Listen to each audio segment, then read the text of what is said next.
আজকের ব্লগটা একটু আলাদা আর অনেক বেশি স্পেশাল বিকজ সেদিন আমি গিয়েছিলাম আমার নিজের মাকে ছেড়ে আমার আরেক মায়ের কাছে।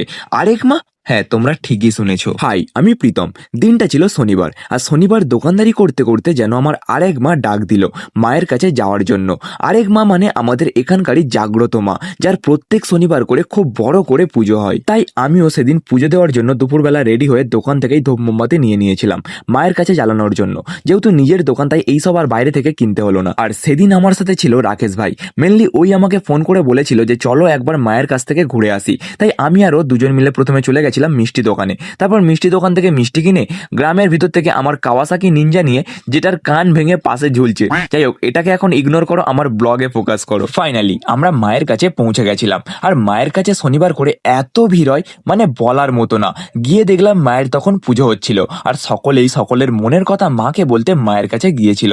আর মায়ের ওখানে জায়গাটা এতটা শান্ত আর পরিবেশটা এতটা সুন্দর লাগছিল, মানে বলে বোঝানো যাবে না। তারপর আমিও সকলের মাঝখান থেকে ভিড় ঠেলে ভিতরে ঢুকে মায়ের কাছে মোমবাতি ধূপ জ্বালিয়ে আমিও আমার মনের কিছু কথা মায়ের কাছে বললাম।